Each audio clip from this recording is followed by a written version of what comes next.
Hi, it's Tom from Green Shorts, and right now my most popular video is where I make this concrete rocket stove. So today I want to do a riff on that and make one out of mud. Stay tuned. Welcome back, subscribers. If you haven't joined us yet, you can do so by clicking on the Green Shorts icon that's going to appear in the bottom right-hand corner of the screen throughout the video. While concrete is an amazing permanent building material, it is pretty resource intensive to create. So I wanted to try something a little more earth-friendly, given that this is a green channel after all.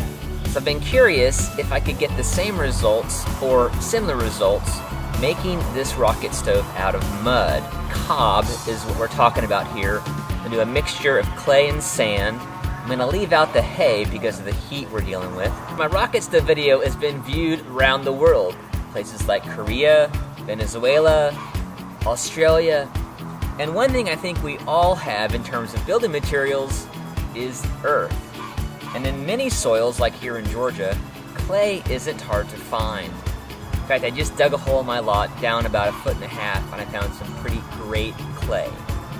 I was also able to mine some sand from the local creek behind my house.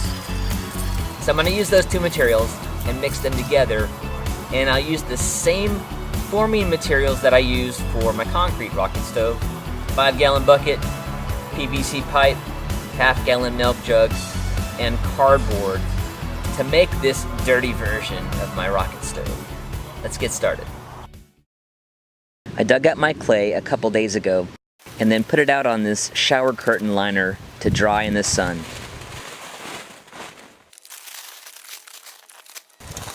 I'm using an iron rake to spread it out as thin as possible and start to break up the clumps. Of course, I'm using the back side of the rake so I don't pierce the shower liner. You can also use your hands to break up clumps.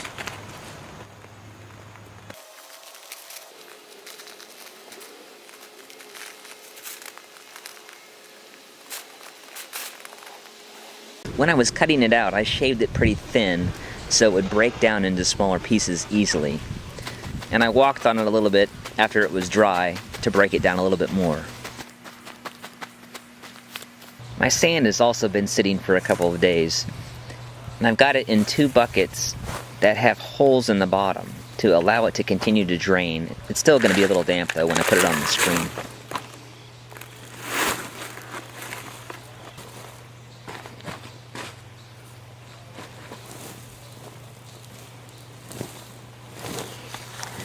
The sand is actually still too damp to go through the window screen, so I'm going to have to switch to a larger mesh to screen the sand. And that'll get most of the pieces that I'm concerned about getting out, mainly the rocks and gravel.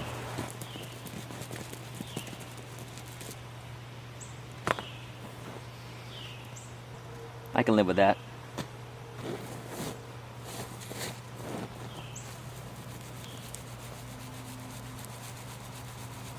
I'm going to save this gravel for another project.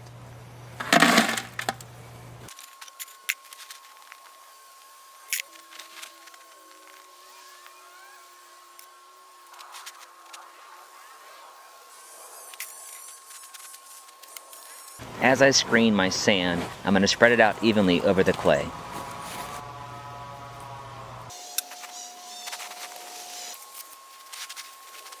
My goal is a ratio of 1.5 parts sand to 1 part clay. And so I've got about a 1/2 inch layer of clay underneath, and some going for about 1 inch, 3/4 of an inch to 1 inch of sand on top. So it's a bit of a loose ratio, but we'll see how it mixes up. Note that I'm using a coarser grade of sand that I got from the creek. So you definitely want to use a construction sand if you're buying it by the bag versus a sandbox sand. Of course, if you're buying your sand at the store, it's a lot easier to measure volumes.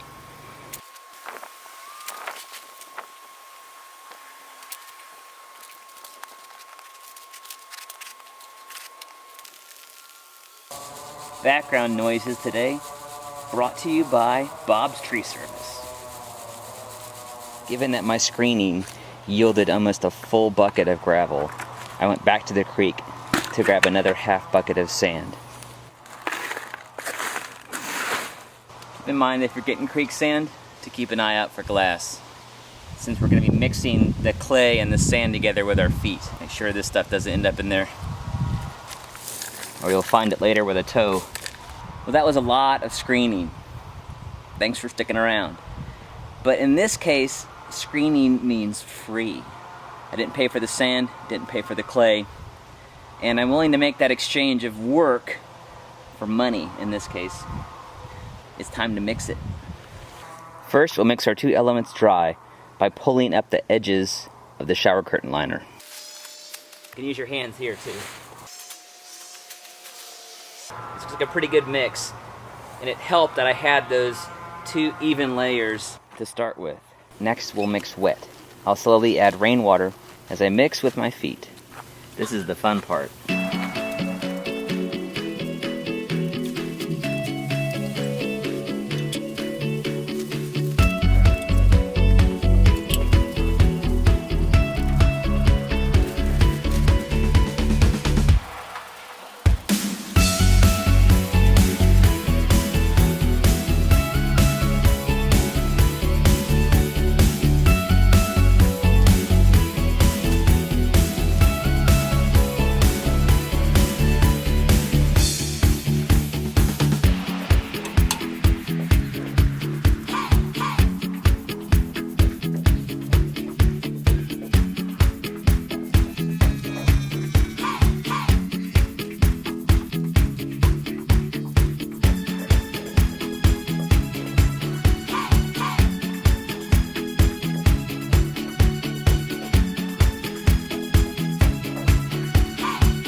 That's mixed. I'm looking for about the same consistency as concrete, a drier mix of concrete. Also looking for an even color. That tells me I've mixed the sand and the clay together well. This will actually keep for a couple days. Just wrap it up tightly in your tarp or shower curtain liner and tuck the ends in as well. I'm using the same formwork from the concrete rocket stove. Here's how I set it up. Keep in mind that your bucket is going to be damaged in the process of making the rocket stove, but not so much that it can't be used to make another one. I'm actually using a bucket that I had that had a hole in it already. All right, now we're gonna put in our spot for the firebox. Now what I do with this design is the firebox actually comes out the bottom, so that instead of having a tube located about here where the firebox goes in and then up, there's no bottom to the firebox. And that allows us to stack it on bricks or concrete or something to enlarge the firebox however we want to. That's going to allow us to potentially put more fuel in the rocket stove to make it burn hotter if we needed to. We're going to be using a half-gallon milk jug to make our firebox. And I like that because it gives us a square profile. It's going to be a little bit easier to get our fuel into the firebox. It's going to give us a little more room. And the straight sides are also going to do well as we use bricks or blocks to make our firebox bigger. Start by tracing the outline of our milk jug on our bucket. And we want to line up the side, one side, with the top rim of the bucket here.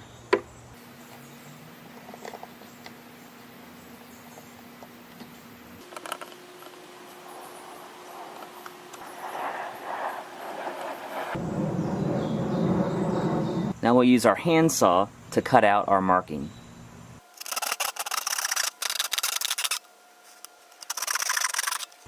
Then we'll cut across the curve of the bucket to cut the bottom out. Cutting it this way is a whole lot easier than cutting a circle out of the bottom of the bucket here. Now let's just check and see that our milk jug fits. Excellent. Should go in like this, and you can see how our firebox is going to be formed. So while our milk jug is still in the bucket, I want to mark the length we'll need for our PVC pipe that's going to form the chimney portion of the rocket stove. Just make that mark there, and then cut this to length. Alright, so let's do a quick test fit. Tube goes in the bottom, and our firebox sits right on top.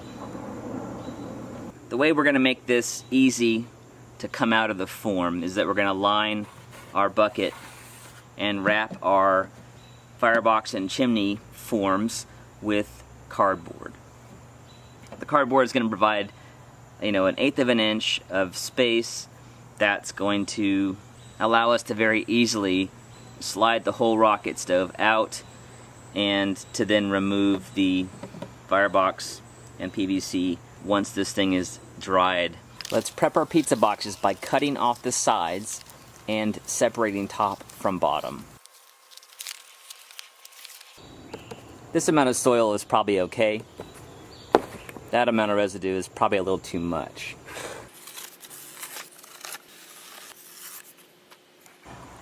Once the pizza boxes are cut, working with the grain, you want to roll them up.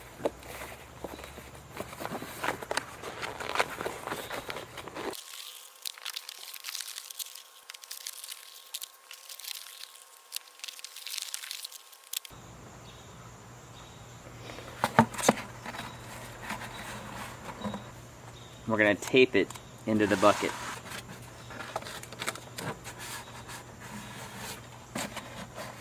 Putting a little outward pressure on the cardboard to keep it against the side.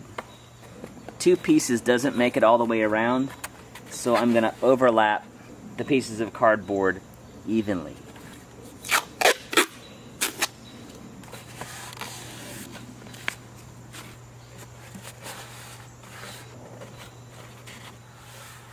Keep in mind that because this bucket has a taper, the cardboard is not going to sit straight on the sides.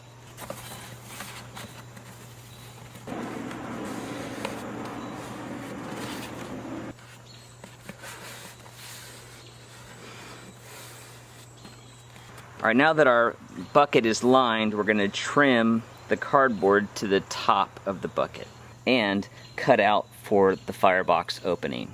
Instead of cutting down through the cardboard like this, I'm actually going to work from the inside so I don't undo all my nice taping.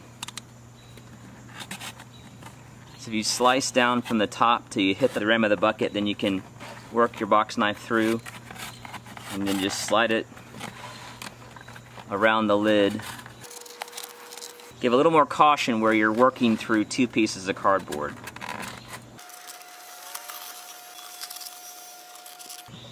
When I get to the firebox opening here, I'm going to stop and work on that.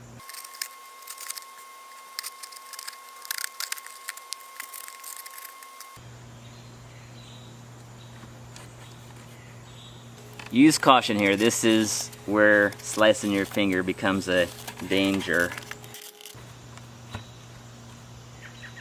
Now we'll wrap our chimney portion and firebox with cardboard as well. But before we do that, we need to fill our milk jug with water.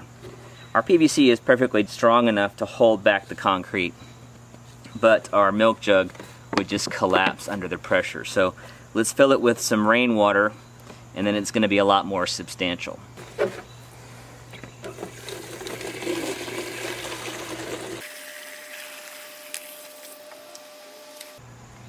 One half of the pizza box does a great job wrapping 4 inches of PVC. We're going to make sure that the bottom lines up nicely and then tape this in place. Don't forget that our pipe stops right about there.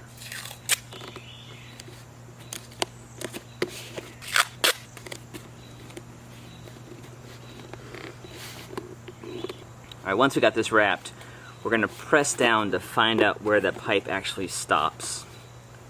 And then we're going to cut there and cut around half of the cardboard.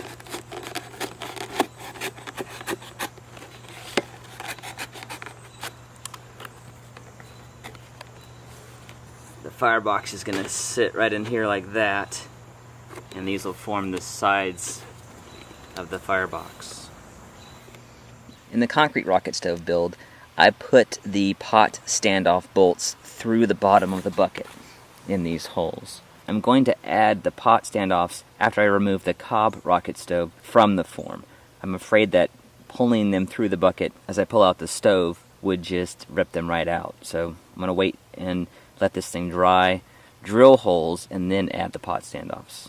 Another element we're going to handle differently in this application is the armature. We use chicken wire in the concrete, but I need to go with something a little more beefy for the mud application. You can use fencing or mesh. You could even use that same 1/4 inch screen that we used for the sand. But I don't have enough of this, so I'm going to opt for my 1/2 inch mesh. I'm going to measure my bucket circumference and depth and then cut my armature. 14 by 36. I'm actually going to reduce my depth by 1/2 inch. As I cut the mesh, I'm going to leave the box open. In other words, I'm going to leave myself a piece of wire to bend around the other end of the mesh to close it off. As I cut my other dimension, the height, I'm going to leave the box closed because I want clean ends on both ends of the mesh.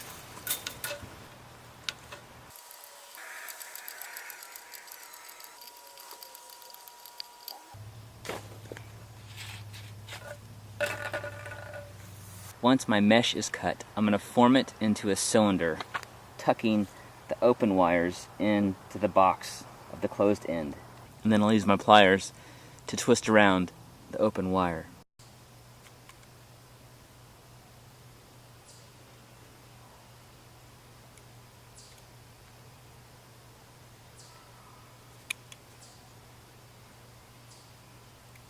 Using the plier to bend it up and then push it over. Get the other end set so this is nice and tight. So I'm actually going to use this stick, little stick, to push these up.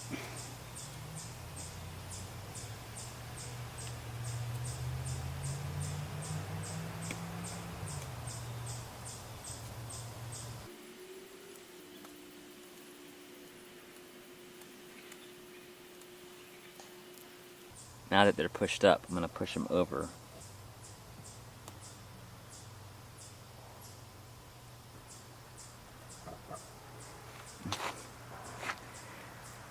This doesn't have to be pretty, we're just looking to close off this circle nice and tight.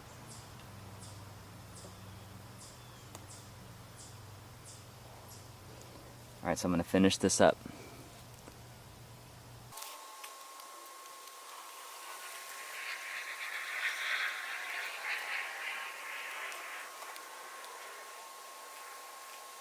Alright, all set.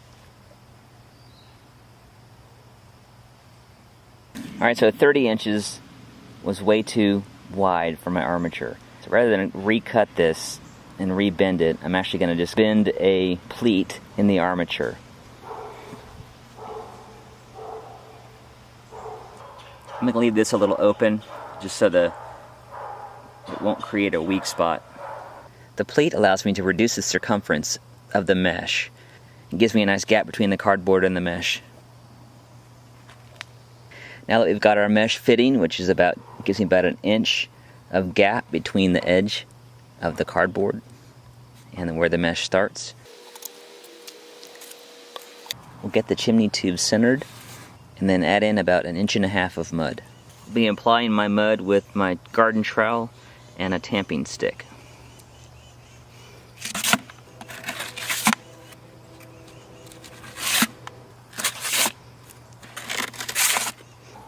Once I've got some mud loaded in, I'm going to tamp it down.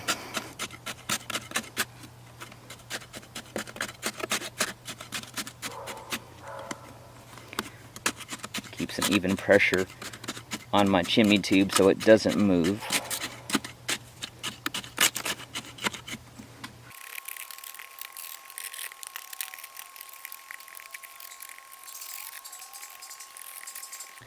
Once I've got the nice even layer on the bottom, I'm going to slide in the armature. I want to make sure that my pleat and my seam are not towards the firebox opening.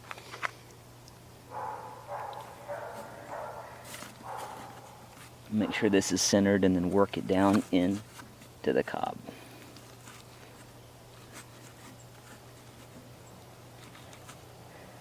And I want the base of the mesh to line up just below the top of the cardboard. Now with our mesh in place, we'll continue adding mud. I'm going to start by tamping against the mesh here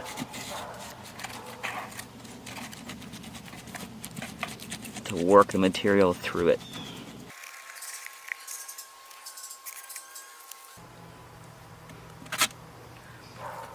The way I'm getting it down the sides here where it's pretty narrow, so I'm making little pancakes of it with my hands, dropping it down.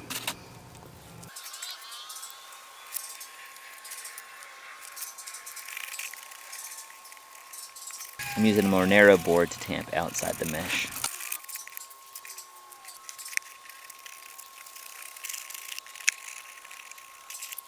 Gonna build this up one shovel at a time and tamp it down.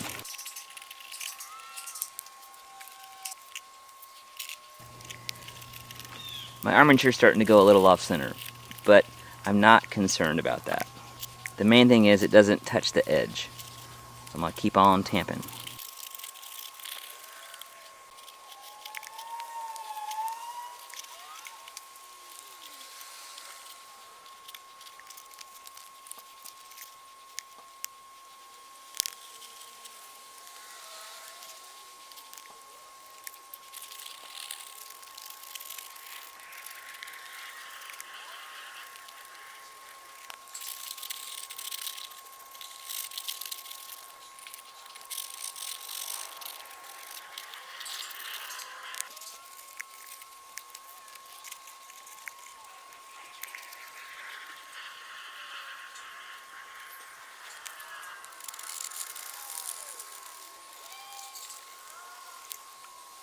Once I reach the level of the firebox, I'm going to cut the mesh down the middle and then bend it back so it'll support the sides of the firebox.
Now we add the milk jug.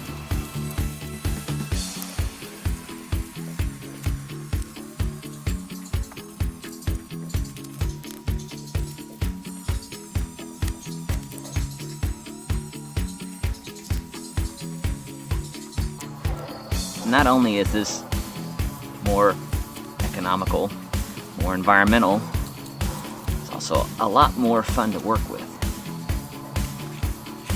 The old mud pie.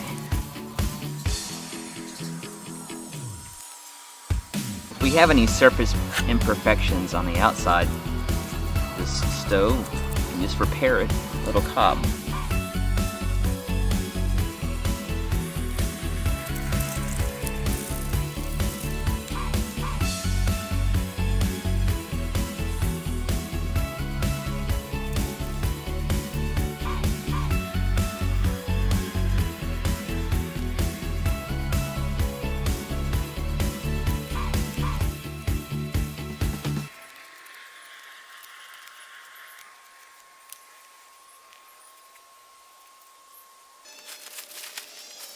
I tightly wrapped up my excess cob to keep it moist until I take the stove out of the form, since I may need it for patches. I'll cover the stove with a frame container lid and a brick to allow it to air out and be protected while it dries. There you have it, folks, the Dirty Rocket Stove. A rocket stove made out of mud. I've got the hands and a dirty camera to prove it. I'll wait about 2 weeks before I take this out of the form, and then we'll go through a process of slowly drying it further. That'll be another video. As always, our mission here at Green Shorts is to help you see green, or in this case red, so you can be green, and save a little green by doing it yourself. Thanks for watching. Please like and share, and subscribe for new DIY videos every Friday.